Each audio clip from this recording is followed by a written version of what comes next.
Hello and welcome. I am Jay, and I got to episode 2 of Jay Talks sooner than I expected. This episode, as I mentioned in episode 1, will be my thoughts on VR, or virtual reality. Which, by the way, if you haven't watched episode 1, I recommend you do so. It outlines my thoughts on modern video games and does a fair bit of setup for this episode. I will link it in the description if you are interested in checking it out. Virtual reality is rather incredible, and the games take that to the next level. VR games are immersive to a fault, and somewhat more accessible than some people might think, but are they the future of gaming? I don't think so. Let me outline why. So, gaming, playing video games, has been a rather large part of my life. It is a medium which I love and am quite passionate about. I have been playing video games since I was 2, so the vast majority of my life. So when I mention that VR has changed the game, pun intended, I want you to know what that means. The introduction of home video game consoles brought a level of entertainment not seen before. No longer were you just a passive observer. You could directly affect what you were seeing on the screen. And since then, the landscape of gaming, or video games, has changed several times. The introduction of color television and thus multicolored games, graphics that were more than just pixels, 3D levels, discs instead of cartridges, the layout of controllers themselves, online play, and even the modding and ROM hacking scene.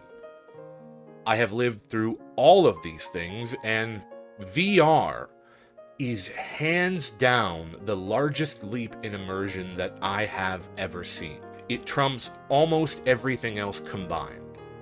If you have not tried out an actual VR headset, nothing that I can show you here or describe to you will help you understand what I mean. Pictures or screen grabs, those headsets that you put your phone into, or even something like a 3DS, none of that compares. Actual VR is genuinely like a different world. I, and several of my friends, have all had the experience of trying to lean on something that isn't there.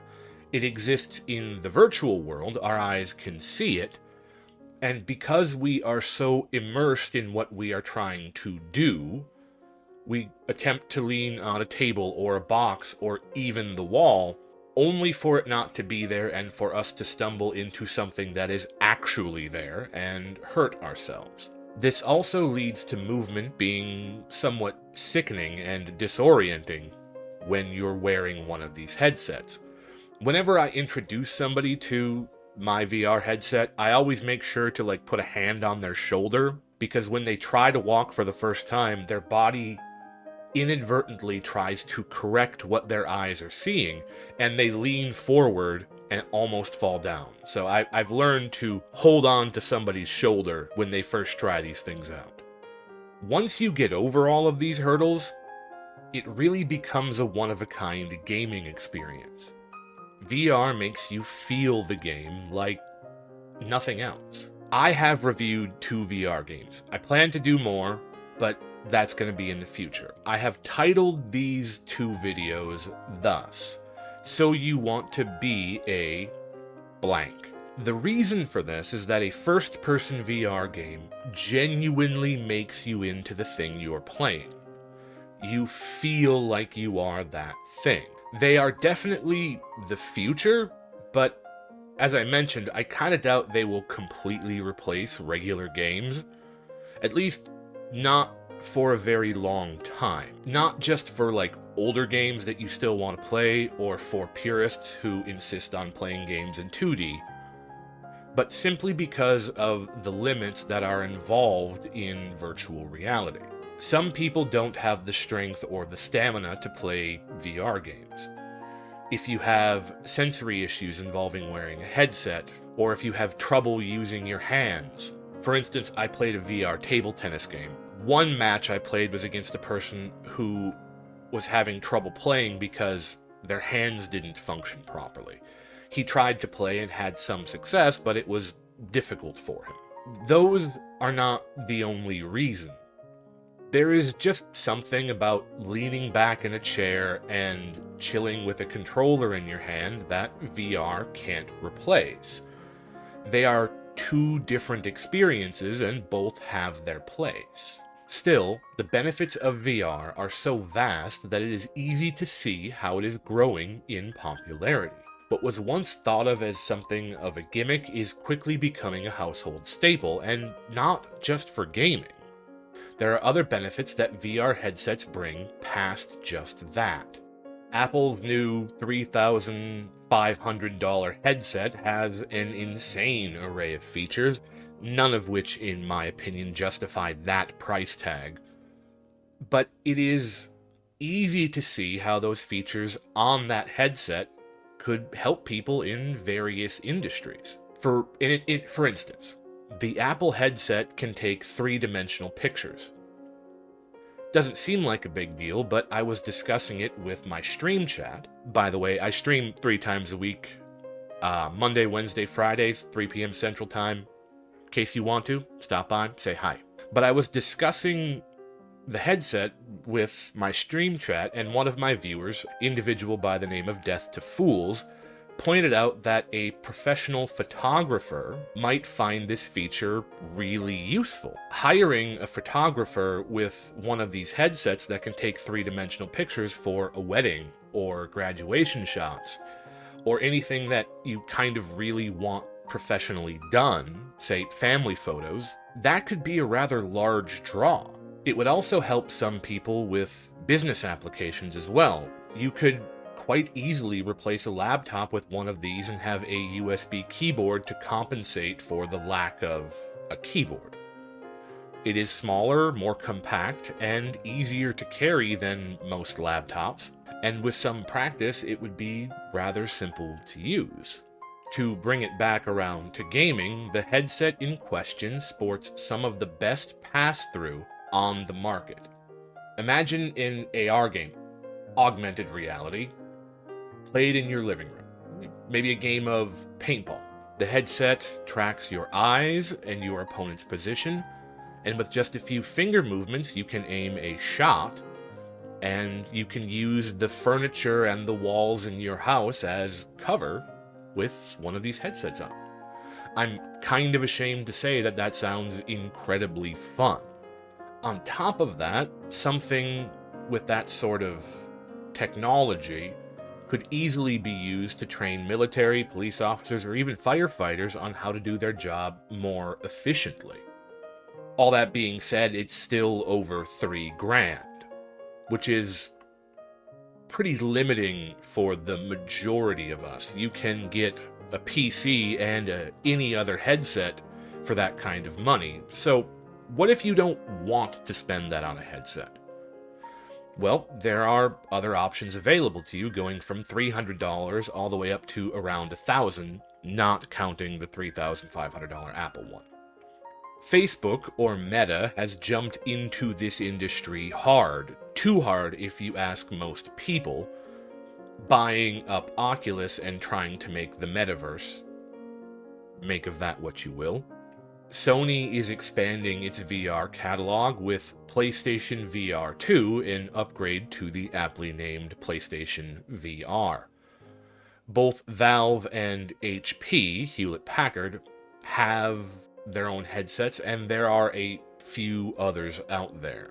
This is a thing that worries me. If you remember from the last episode, episode 1, I spoke about the video game market crash. One of the key factors in that was that there were too many consoles and too many games being made for those consoles that were low quality. If we see too many headsets coming out with too few decent games, or too many exclusives, we'll touch on that in a little bit, we could see VR crumble under the weight of these poor choices. Choices that most of these companies should know not to make. As it stands now, though, virtual reality and the games that come with it are something of a niche. But standalone headsets are changing that. The need for a powerful computer, or powerful enough to run a VR headset, kept it in the hands of a select few who were invested in it and passionate about it. Now, though, anyone with about $300 can go to a Walmart and jump into the virtual world. Not a small price tag, but much lower than the roughly $2,500 I spent on my gaming PC and my Oculus Rift S. This brings with it a few downsides. One downside is that with games that are on these standalone headsets, they have a substantially younger player base. Too many young people, and much too young in my opinion, but I am no one's father. A recent example of this is Breachers, a game I reviewed and a game that I enjoy. It is available across all VR platforms, and it has a number of younger players who are kind of in there just screaming. When you had to buy a PC and a headset, it limited these games to people who had the money to invest in it. Now, any parent with a few $100s can hand their obnoxious 14-year-old a VR machine and let those children annoy us instead of the parents. As annoying as that is, it does increase the amount of people playing these games, which, ultimately, is what is going to determine the future of the market. If there are enough people buying and using them, even if they are teenagers who probably shouldn't be using them, that means more dollars are being spent, therefore more dollars are being invested, and more technology is going to be produced for this. Side note, I know not all teen VR players are annoying. I'm just saying, there's a number of them. And we are seeing the results of this increased player base. Hardware is becoming more sophisticated, but so is software. Graphics are improving, the amount of story that people are putting into these games is growing. Physics and mechanics are becoming more deep. You're getting more depth out of what you can do in these games. I might make a video talking about video game graphics and mechanics in another episode. Not here. I don't want this episode to be 2 hours. Again, if you recall from podcast 1, this is the stage of development where real innovation can come into play. I have briefly talked about games like Breachers and Rumble before, a multiplayer shooter and PvP fighting game respectively. Let me now mention some others. No Man's Sky is not a VR game, but it does have free VR support, and it is a very good game. Well, it is now. At launch it sucked, but that's another story, told in depth by a much better orator than I. I will link it in the description if you want to look at it. Watch it after this. It's long, really good. It is also the only VR game that ever got me motion sick. That's how realistic the graphics and the space travel felt in that game. I genuinely felt like I was traveling through space. Star Wars Squadrons, the only EA game I will ever endorse, harkens back to the old Star Wars dogfighting games, but this time in VR. It is hectic and fast-paced, and it gives you a large amount of control over your starfighter. Point of fact, I went out and bought a flight stick purely for this game. There are roguelike dungeon crawlers, sim games, and even a few good quality RPGs, that being my favorite genre of game. The point is that the catalog of games is growing both in size and scope. With more games comes more players, to an extent, as long as those games are well done and of good quality. More players means more investment, which means more games and more innovation. None of this is to mention add-ons to VR like haptic feedback or omnidirectional treadmills. those are many thousands of dollars, and they are not really available to the general market yet. So I'm not really gonna touch on them, but if you're interested, you can go look them up. There might be some really cool things coming out of that. All of this preamble and a good portion of podcast 1 is to demonstrate to you one thing. VR is growing, and rather quickly. As I mentioned twice before, I doubt it will take over the market, but it will almost certainly continue to grow and become something more than the niche it is now. With all that being said, what are my hopes for VR? Not just for VR games, but in general.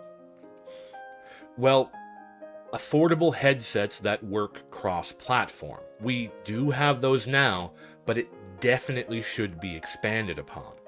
If VR is ever going to stand a chance at becoming something great, something that can change the way we look at computing, then we are either going to need what is essentially only one headset or multiple headsets that work together. Something like the Windows operating system being installed on almost every computer that exists. There are other operating systems, but Windows is basically the default for all its flaws. I absolutely do not want the current trend in gaming, which is to try to make everything an exclusive title, to become the norm. That, in general, just needs to go. Unfortunately, there are more than a few exclusive VR games, and there is likely to be more, and most likely there will be exclusive software that is distinctly for individual headsets. To touch on haptics or omnidirectional treadmill, I'd love to see affordable ones of those, but I'm guessing we're 5, if not 10 years away from that. That's a pure guess, it's hard to tell. Something may come out tomorrow to change that opinion, but from everything I've seen, affordable haptics are many years away. Ideally, we would get a lightweight headset, something that you could wear almost like glasses, something under a pound. For our metric-using brethren, 1 pound is 0.45 kilograms. But the lighter, the better. The main problem with VR is that it's not something you can really do for a long time. The discomfort of wearing a headset stops you from playing or using it for more than a couple of hours. It is really hard to do a deep dive into like a story-driven RPG when after an hour or two your neck starts hurting and you're sweating wearing a TV on your face. Now, the idea of a VR headset that light might seem far-fetched, but I don't think it is. We are already seeing something like transparent TVs. They're basically a mesh screen you can put on a piece of glass, and it can turn that piece of glass into a TV. With time, that could very easily be shrunk down into something akin to a large pair of sunglasses, with the computing portion being put on your belt or in a backpack, making the weight more evenly distributed over your body and thus making it easier to use. That's just a few things that I've been thinking about in regards to virtual reality. Feel free to share your own ideas. Feel free to share your own experiences. Let me know in the comments what you think. But to mention to the younger people listening, or who might be listening, let me explain one last thing. Each new generation of games comes with a gasp of surprise at how incredible it is. This was once thought to be the pinnacle of graphics, and we did not think that it would ever get better. I mean, how could anything be more realistic than this? We were wrong. Graphics, processing power have gone past anything we imagined when we were younger. And because of this, I hesitate to really imagine anything past about 5 years into the future. It's just it just becomes too crazy to think about what might be when you look to the past and you see how far we've come. Where we could be in 5 or 10 years is insane. As a gamer, I am really quite glad that I got to see the transition from arcade cabinets to virtual reality. I'm really excited to see what comes next, and you all should be too. Thank you for listening. I am Jay, and I hope you enjoyed this. Consider subscribing if you did. Have a wonderful day, and I hopefully will see you next time.